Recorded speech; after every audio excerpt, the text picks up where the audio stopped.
The one thing that's holding you back from success might not be your environment, your resources, or even your skills. It's the limiting belief you haven't questioned. This belief could be so deeply ingrained in your identity that you don't even recognize it as a belief anymore. You think it's just how things are.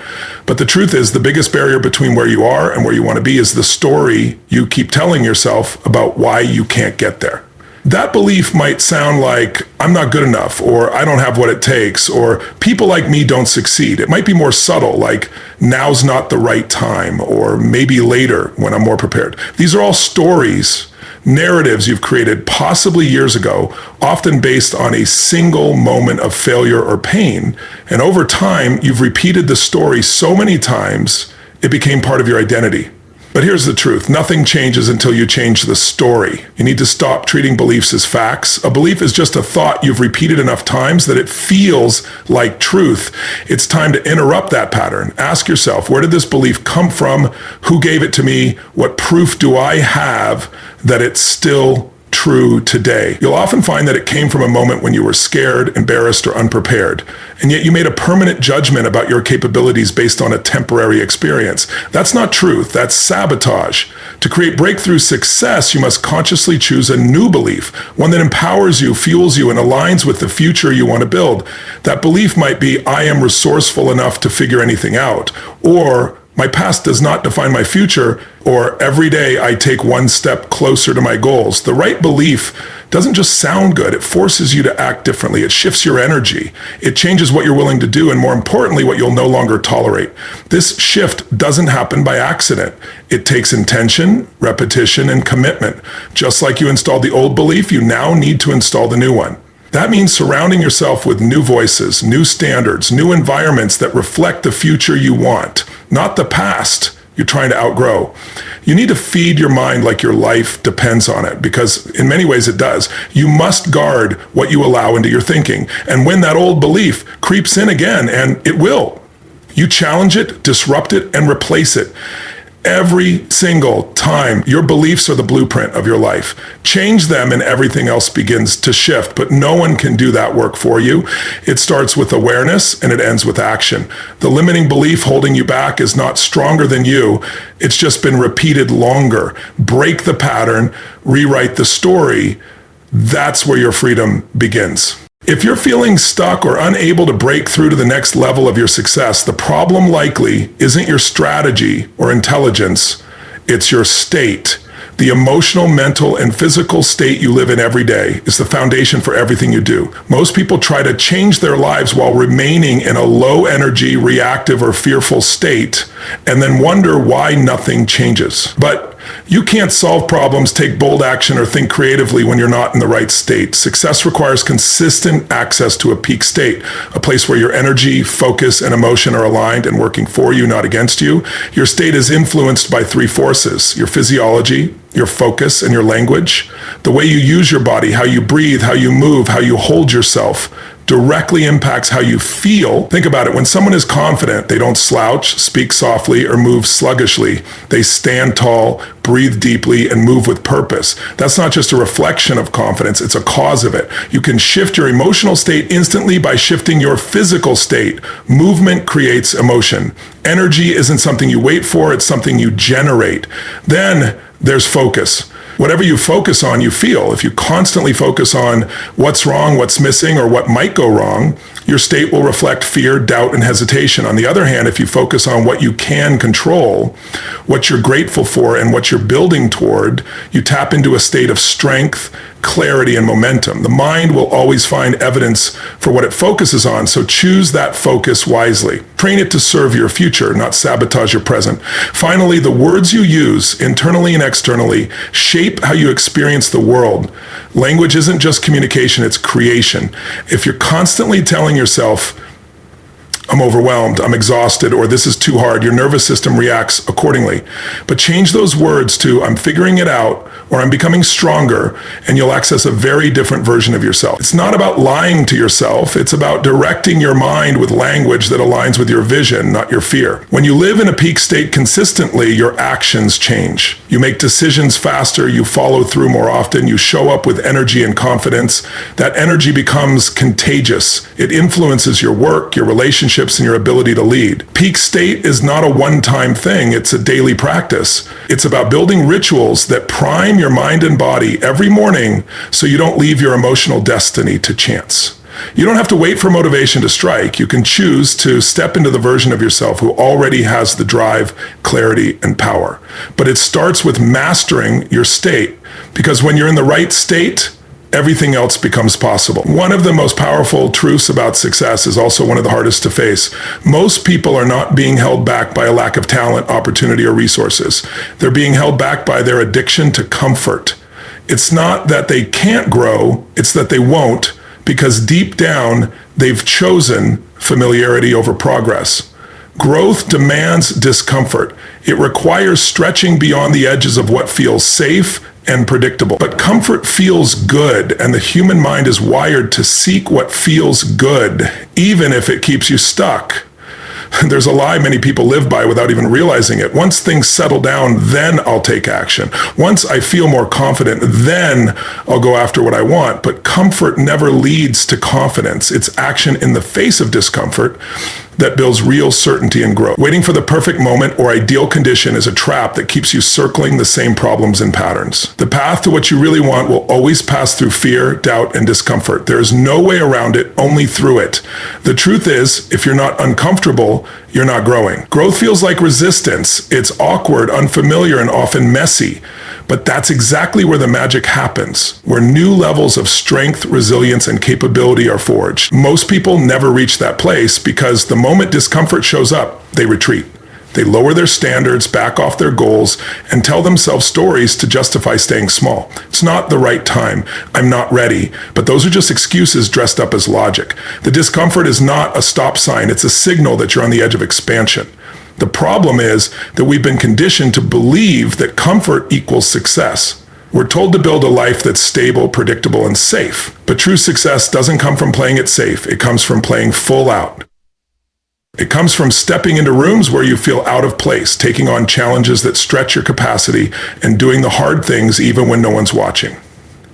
Comfort might feel good in the moment, but it slowly eats away at your potential. Growth is uncomfortable by design because it requires becoming someone you've never been before. If you want more from life, more freedom, more fulfillment, more success, you have to get comfortable being uncomfortable. You have to develop the muscle of doing what's hard, of leaning into fear rather than avoiding it.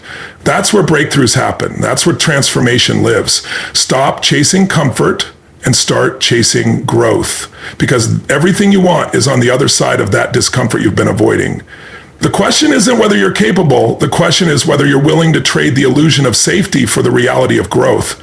And once you make that decision, life starts to expand in ways you never imagined. Success begins the moment you make a real decision. Not a hope, not a wish, not a vague intention, a decision. Most people think they've made a decision when really they've just expressed a preference. They say things like, I'd like to be healthier, I want to be financially free, or someday I'll start that business. But nothing changes because no real commitment has been made. A real decision is a line in the sand. It's when you say this is happening no matter what. It's not based on convenience, mood, or circumstance. It's backed by action, reinforced by repetition, and made non-negotiable by the standard you set. The Latin root of the word decision literally means to cut off. That's what a true decision does. It cuts off all other options. There's no escape route, no backdoor, no maybe. Once you decide, you're all in. And when you're all in, you begin to tap into parts of yourself that were asleep when your commitment was weak. You discover a level of resilience, creativity, and resourcefulness that only reveals itself when you remove the option to quit. But most people never get there because they leave themselves too many outs. When you look at any person who's created extraordinary success in any area of life, you'll find that at some point they made a decision that changed everything. It wasn't just about having a dream. It was about committing to that dream at a level that forced them to rise. The difference between a person who moves forward and one who stays stuck is often just the strength of that decision. One took control, the other waited for conditions to be perfect. But conditions rarely are. You can't wait for the fear to go away. You can't wait to feel ready. Readiness is a myth. You become ready by deciding and taking action. That one decision, when made with full intensity, has the power to override years of hesitation, self-doubt, or procrastination. But for that to happen, the decision must be tied to purpose. It must be emotionally charged, not just intellectually logical. You have to feel it in your bones. When you do, you'll stop dabbling and start dominating. You'll stop hoping and start doing. That's when momentum begins to build, because consistent action flows naturally from strong decisions. Without the decision, you hesitate, analyze, overthink, and nothing moves. If you're still hesitating, ask yourself, what am I really afraid of? And what is it costing me to stay in limbo? Because indecision is a decision too, a decision to stay the same. If you want change, make the kind of decision that demands change. Don't just talk about your goals. Decide, commit, follow through. And then keep deciding every day, over and over, until the results show up. Your life will always follow the direction of your strongest decisions. Make sure they're taking you where you truly want to go. If you feel stuck or like success keeps slipping through your fingers, it's likely because you're focusing on the wrong why. Most people think they're lacking strategy, time, or resources, but that's rarely the real issue. What they're truly missing is a powerful reason, one that drives them from within, one that's emotional, compelling, and personal. Without a strong enough why, the how doesn't matter. You can have the best tools, the perfect plan, all the information in the world, but if your reason isn't strong enough, you won't follow through. You'll hesitate, you'll procrastinate, you'll give up when it gets hard, because without purpose, there's no fuel. People often set goals that sound good on paper, goals they think they should want, make more money, lose weight, start a business, but they haven't taken the time to connect those goals to something real inside of them. That's why they can't stay consistent. Surface level goals create surface level motivation. But when your reason is rooted in something deep, like wanting to give your family a better life, prove to yourself you're capable, or break generational patterns, that's when you unlock another level. That kind of reason gets you up early. It keeps you moving when things fall apart. It gives your actions weight and urgency. The problem is many people avoid digging into their true why because it requires facing what they've ignored. It forces them to be honest about what they really want, not just what they think is acceptable to want. But that honesty is where power lives. When you stop playing small with your reasons, you stop playing small with your actions. You move with clarity and intention. You stop tolerating distractions and excuses. You become someone who acts not because they have to, but because they must. There's a difference between wanting something and needing it at your core. That inner fire, that hunger, only comes from a real why. You don't need more discipline, you need stronger reasons.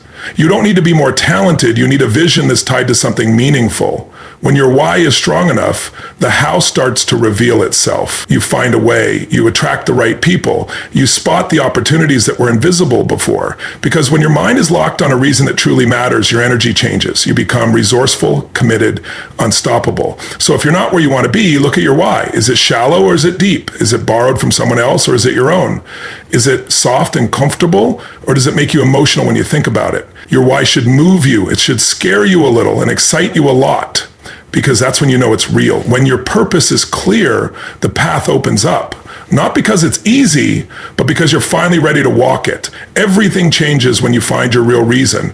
And once you do, success stops being optional. It becomes inevitable. Fear is the invisible force that holds more people back from success than failure ever could. It disguises itself in many forms: perfectionism, procrastination, doubt, hesitation. But at its core, it's all fear. And the moment you allow fear to take the wheel, you're no longer driving your own life. You're reacting instead of creating. You're shrinking instead of expanding. The most dangerous part, you start to identify with the fear. You begin to believe that it's who you are rather than something you're experiencing. That's where the real trap lies, not in the fear itself, but in thinking that fear defines you. The truth is, fear will never fully go away. It doesn't disappear as you grow. It just shifts into new forms. What once scared you becomes normal, but then new challenges arise and fear shows up again. The difference between people who break through and people who stay stuck isn't the absence of fear. It's the decision to move forward anyway. Fear is not the enemy. Paralysis is. The key is learning how to act in spite of fear, to feel the uncertainty, the discomfort, the doubt, and do it anyway. You don't need to eliminate fear to be successful. You need to stop giving it power. Fear feeds on inaction. The longer you wait, the louder it gets. The more you avoid, the more it grows. But when you take even a small step forward, you weaken its grip.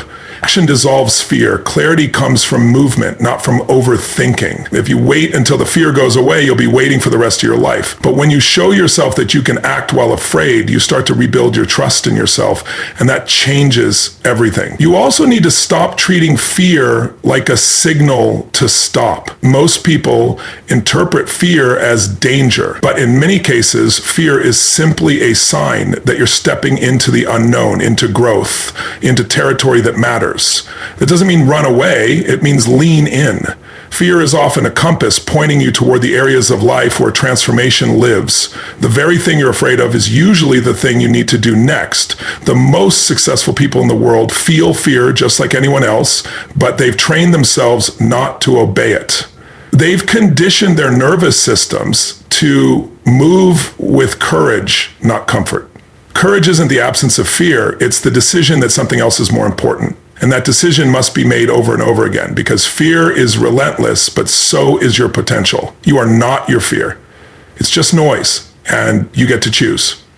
You get to rise. You get to write a different story, one where fear is in the passenger seat and you're finally back in control of the wheel. That's when everything starts to change. The environment you immerse yourself in will either reinforce your greatness or reinforce your limitations. Most people underestimate the power of their surroundings. They believe they can stay motivated, focused, and driven while being surrounded by people, habits, and influences that contradict their vision. But you can't plant the seeds of success in toxic soil and expect them to grow. Your environment is shaping you every single day, whether you realize it or not. It affects your standards, your beliefs, your confidence, and ultimately your results.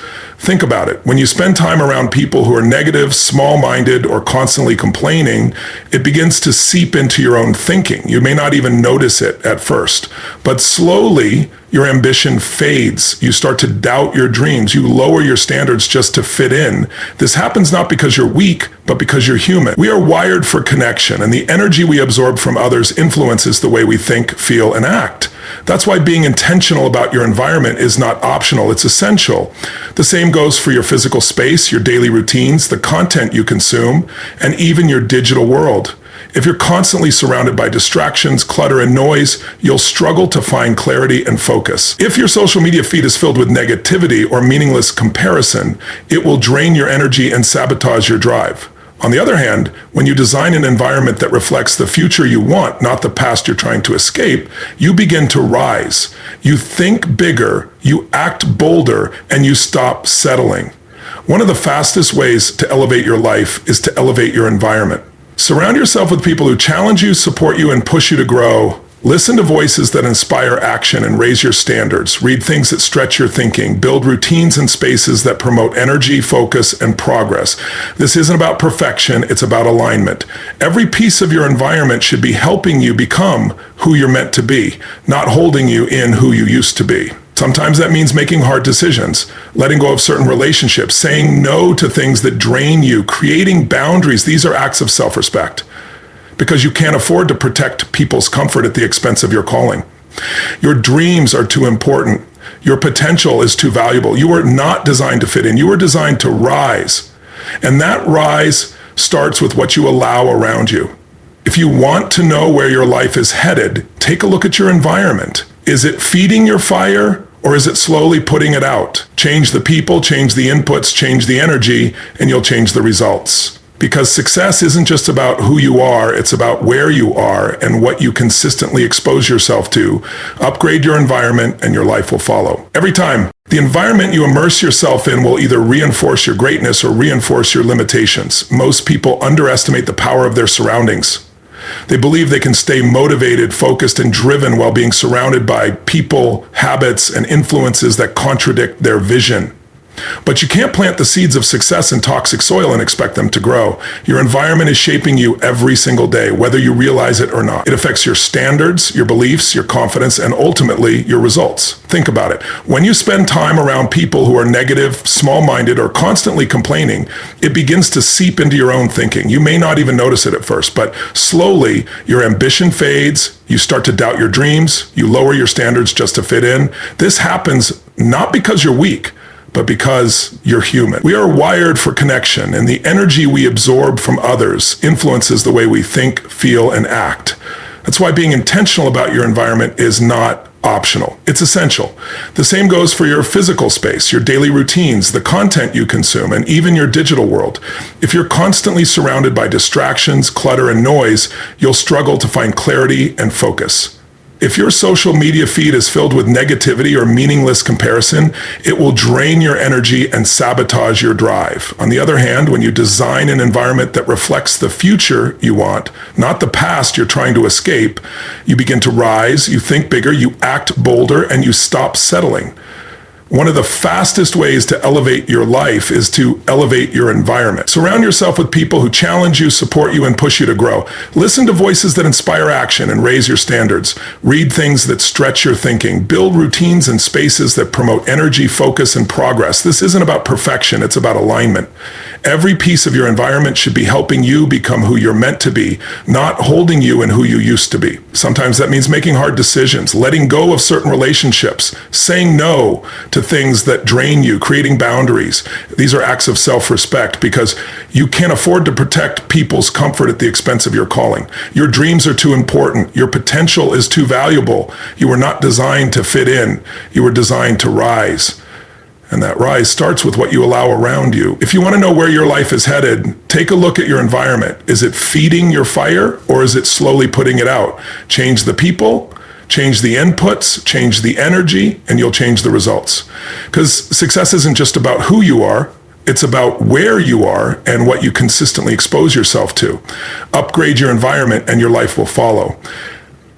Every time. Nothing holds people back from the life they desire more than the fear of failure. But what most don't realize is that failure isn't the opposite of success. It's part of the process. It's a necessary stepping stone. The greatest breakthroughs often come after the biggest breakdowns. The most successful people in any field didn't avoid failure. They used it. They didn't let it define them. They let it refine them. But for many, the fear of failing becomes so paralyzing that they never even begin. They avoid risk, they play small, and they settle for comfort zones that quietly suffocate their potential. The truth is, failure only has the power you give it. If you treat it as a final verdict, it will crush you. But if you view it as feedback, it becomes fuel. Every setback carries a lesson. Every mistake points to an adjustment. And every failure reveals something valuable about your approach, your mindset, your preparation, or your belief system. When you stop avoiding failure and start embracing it as a teacher, you open yourself up to growth at a whole new level. You no longer fear the fall because you've trained yourself to rise. What separates high performers from everyone else isn't that they fail less, it's that they recover faster. They don't personalize failure. They don't see it as a reflection of their worth. They extract the lesson, adjust the strategy, and move forward. They build emotional resilience through repetition. Every time they get knocked down and get back up, they build more grit, more courage, and more clarity. And over time, that adds up to mastery. The fear of failure often masks a deeper fear. The fear of judgment. What will people think? How will I look if this doesn't work? But success was never about impressing others. It's about expressing your full potential. It's about showing up for yourself, even when it's messy, even when it's uncertain. The most important opinion in the room is your own. If you can walk into the arena of life and give it everything you've got, knowing that failure might still happen, but choosing to play full out anyway, that's real power. You can't build an extraordinary life by avoiding failure. You build it by walking straight into the unknown, again and again, learning, adjusting, and continuing to show up. Stop waiting for the guarantee. Stop needing certainty before you take action. Progress doesn't come from knowing, it comes from doing. And doing means being willing to fall, to get bruised, to be humbled, and then to rise with even more strength. Failure is not something to be feared. It's a signal that you're stretching, that you're in the game, that you're alive and growing. Don't let the fear of getting it wrong keep you from stepping into your greatness. Every success story is built on a foundation of failures that were turned into fuel. Make yours count.